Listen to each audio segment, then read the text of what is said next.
আমার চাচি ছিলেন ৩৮ বছরের একজন আকর্ষণীয় নারী। তার চেহারায় বয়সের ছাপ পড়েনি বলে তাকে দেখলে মনে হতো তিনি অনেক ছোট। চাচি আমাদের বাড়িতে সাহায্যকর্মী হিসেবে কাজ করতেন। তার ব্যবহার, যত্ন এবং পরিবারের প্রতি দায়িত্বশীলতায় আমরা সবাই মুগ্ধ ছিলাম। একদিন চাচি বললেন, আমি তোমার পায়ে তেল মালিশ করে দিতে চাই। আমি বারবার বললাম, চাচি এটা ঠিক হবে না, কিন্তু তিনি জোর করলেন। তখন আমি ছিলাম ২১ বছরের তরুণ। চাচির এই ব্যবহার আমাকে অবাক করেছিল। ছোটবেলা থেকে তিনি আমাকে সবসময় ভালোবাসতেন, আমার যত্ন নিতেন। মা-বাবা মালয়েশিয়ায় ২ মাসের জন্য যাবার সময় বাড়ির দায়িত্ব চাচির ওপরই ছিল। চাচি ছিলেন এমন একজন যিনি সংসারের প্রতিটি বিষয়ে খুঁটিনাটি জানতেন। তার জন্য আমাদের কখনোই কোনো অসুবিধা হয়নি। মা-বাবা যাওয়ার পর চাচির সঙ্গে আমার সময় কাটত বাড়ির কাজ নিয়ে। তার প্রতি আমার মুগ্ধতা ধীরে ধীরে বাড়তে থাকে। একদিন আমি তার কাছে গেলাম। তিনি তখন ঘরের কিছু কাজ করছিলেন। তার প্রতি আমার যে ভালো লাগা কাজ করছিল তা কোনোভাবেই তাকে বলতে পারছিলাম না। একদিন মায়ের শাড়ি পরে চাচি যখন ঘরে এলেন, তখন তাকে দেখে আমি সত্যিই অবাক হয়ে গেলাম। শাড়িতে তাকে এত সুন্দর লাগছিল যে আমি কিছুক্ষণ তাকিয়েই রইলাম। তিনি বললেন, তোমার মায়ের শাড়িতে আমাকে কেমন লাগছে সুমন? আমি কিছু বলতে পারলাম না। তার সৌন্দর্যে আমি মুগ্ধ হয়ে গিয়েছিলাম। পরবর্তী কিছুদিন চাচি আমাকে ছোটবেলার স্মৃতিগুলো মনে করিয়ে দিচ্ছিলেন। তার সঙ্গে গল্প করতে করতে আমি আবেগপ্রবণ হয়ে পড়তাম। তিনি অনেক আন্তরিকতার সঙ্গে আমার সব কাজে সাহায্য করতেন। একদিন গোসল শেষে কাপড় পরিবর্তন করার সময় চাচি হঠাৎ আমার ঘরে চলে আসেন। তিনি বললেন, সুমন, তোমার শরীরে একটু তেল মালিশ করে দিই। আমি বারবার অস্বীকার করলেও তিনি জোর করতে থাকেন। আমি বললাম, চাচি এটা ঠিক হবে না, কিন্তু তার ভালোবাসার যত্ন দেখে আমি মুগ্ধ হয়েছিলাম। তবে আমি সবসময় সীমারেখা বজায় রাখার চেষ্টা করতাম। চাচি আমার মা-বাবার অনুপস্থিতিতে বাড়িটিকে যেন নিজের মতোই করে গুছিয়ে তুলেছিলেন। একদিন আমি বন্ধুদের সঙ্গে একটি পার্টিতে যাচ্ছিলাম। চাচি বললেন, তুমি একা একা পার্টিতে যাচ্ছ, আমাকে তো কখনো বাইরে নিয়ে যাও না। আমি বললাম, ঠিক আছে, আমি তোমাকে বাইরে নিয়ে যাব, তবে ভালো পোশাক পরে তৈরি হতে হবে। চাচি রাজি হলেন। আমি মায়ের রুম থেকে একটি সুন্দর শাড়ি এনে তাকে দিলাম। যখন তিনি শাড়ি পরে বেরিয়ে এলেন, তাকে দেখে আমি অভিভূত হয়ে গেলাম। তার সৌন্দর্যের আভা আমাকে মুগ্ধ করেছিল। সেই মুহূর্তে আমি বুঝলাম, ভালোবাসা মানে শুধুই শারীরিক আকর্ষণ নয়, এটি একজনের প্রতি আন্তরিক ভালোবাসা আর যত্ন। তিনি মায়ের ঘর থেকে একটা আধা পরা শাড়ি পরে বের হলেন। সাজগোজে তাকে দেখতে একেবারে মডেলের মতো লাগছিল। তাকে দেখে আমি চোখ নামিয়ে নিলাম। দরজা দিয়ে বের হওয়ার সময় তিনি হঠাৎ দরজার সাথে ধাক্কা খেয়ে আমার ওপরে পড়ে গেলেন। আমি লজ্জা পেয়ে দ্রুত সরানোর চেষ্টা করলাম, কিন্তু তিনি তখনও পড়েছিলেন। আমি ধীরে ধীরে তাকে সরে যেতে বললাম এবং কিছুক্ষণ পরে তিনি উঠে দাঁড়ালেন। তার স্যান্ডেল খুলে রেখে আমি মায়ের একটি সাধারণ স্যান্ডেল এনে দিলাম। এরপর আমরা দুজন গাড়ি করে পার্টিতে যাচ্ছিলাম। পার্টিতে গিয়ে আমার বন্ধুরা তাকে দেখে মনে করল তিনি আমার বান্ধবী। কিন্তু চাচি তাদের ভুল না ভেঙে বরং সবার সামনে বললেন, আমি সুমনের বন্ধু। পার্টি শেষে আমি তাকে জিজ্ঞেস করলাম, তুমি কেন এমন করলে? তিনি হেসে বললেন, তোমার বন্ধুরা যখন ভাবল আমি তোমার বান্ধবী, তখন তোমার মুখের অভিব্যক্তি দেখার জন্য আমি নিজেকে তোমার বন্ধু হিসেবে পরিচয় দিয়েছিলাম। যদি এতে কোনো সমস্যা হয় তাহলে আমি দুঃখিত। আমি বললাম, দুঃখিত বলার কিছু নেই, তুমি যা করেছ সেটাই ঠিক ছিল। এরপর তিনি বললেন, তোমাকে ছোটবেলা থেকে চিনি, তাই তোমার মনের কথা বুঝতে পারি। আমি মুচকি হেসে বললাম, তুমি আমার বন্ধু হয়েই থেকো। তখন তিনি বললেন, আমাকে তুমি মিতালি বলে ডাকতে পারো, এতে আমাদের সম্পর্ক আরও স্বাভাবিক হবে।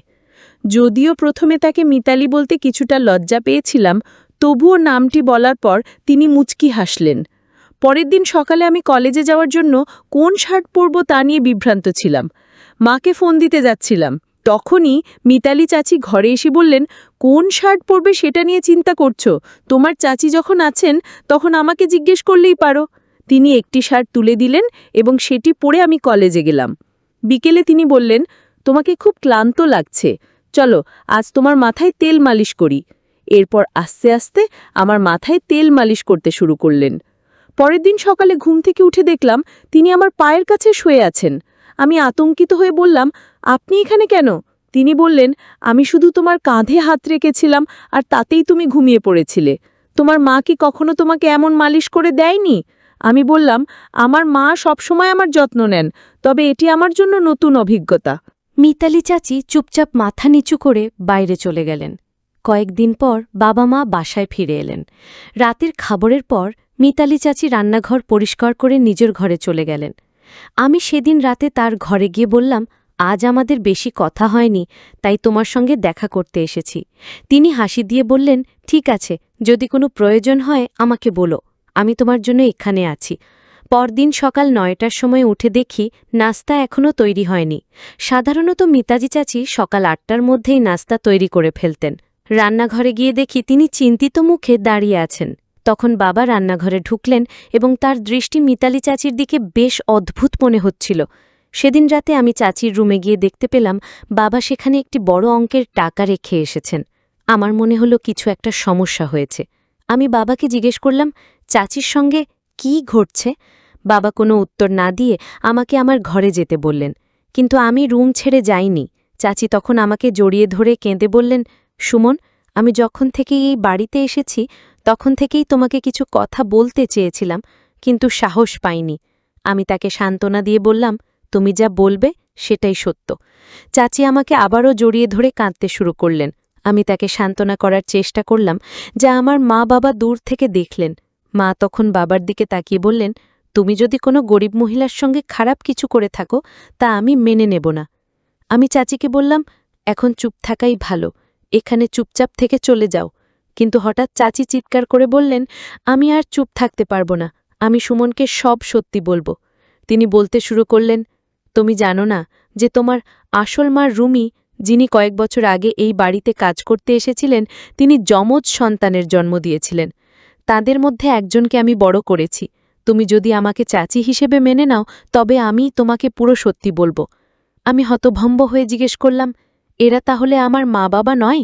তুমি কি সত্যি সব বলবে? চাচি বললেন, আমি জানি তুমি আমাকে হারাতে চাও না, কারণ আমি তোমাকে ভালোবাসা ও যত্ন দিয়েছি। আমি একবার পুলিশের কাছে গিয়েছিলাম, কিন্তু তোমার যমজ ভাইয়ের কারণে কিছুই করতে পারিনি। আমি বললাম, তুমি যা বললে তা সত্যি হতে পারে, তবে এতে আমার কোনো কষ্ট হয় না, কারণ আমার মা বাবা আমাকে অনেক ভালোবাসেন। চাচি চোখের জল মুছে বললেন, কয়েক বছর আগে তোমার আসল মা মারা গেছেন। তোমার বড় ভাই সঠিক মূল্য পায়নি। তখনকার দিনে অবস্থা এতই খারাপ ছিল যে তিনি নানা জায়গা থেকে চুরি করে টাকা উপার্জন করতেন। এমনকি একবার তিনি তোমার বাবা মায়ের কাছ থেকেও লক্ষ টাকা চেয়েছিলেন, কিন্তু তারা এত বড় অঙ্কের টাকা দিতে অস্বীকার করেছিলেন। বাধ্য হয়ে তিনি কিছু টাকা নিয়ে বাড়ি ছেড়ে চলে যান। আমি অবাক হয়ে শুনতে থাকলাম। চাচি আরও বললেন, তোমার বড় ভাই বারবার আমার বিশ্বাস অর্জনের চেষ্টা করেছেন, কিন্তু যখন তার মিথ্যের মুখোশ খুলে গেল তখন তার প্রতি আমার সমস্ত ভালোবাসা এক ঝটকায় শেষ হয়ে গেল। কয়েক বছর আগে তোমার বাবা মা তোমাকে দত্তক নেওয়ার জন্য টাকা দিয়েছিলেন, কিন্তু আমি সেই টাকা সঠিকভাবে ব্যবহার করতে পারিনি। তোমার বড় ভাইকেও সঠিকভাবে লালন পালন করতে ব্যর্থ হয়েছি। যদি আমি সময়ের গুরুত্ব আর অর্থের মূল্য বুঝতাম তাহলে আজ তোমার ভাই বেঁচে থাকতেন এবং নিজের পথে সফলতা অর্জন করতে পারতেন। আমি বললাম, চাচি, আপনি ঠিক বলেছেন, টাকার চেয়ে সঠিক মূল্যবোধ আর শিক্ষার গুরুত্ব অনেক বেশি। আপনি টাকা দিয়ে ভালো পোশাক কিনতে পারেন, কিন্তু মূল্যবোধ কিনতে পারেন না। মিথ্যের আশ্রয়ে কিছু সময়ের জন্য সুখ পাওয়া যায়, কিন্তু একসময় এসে বুঝতে হয় মিথ্যের আয়ু দীর্ঘস্থায়ী হয় না।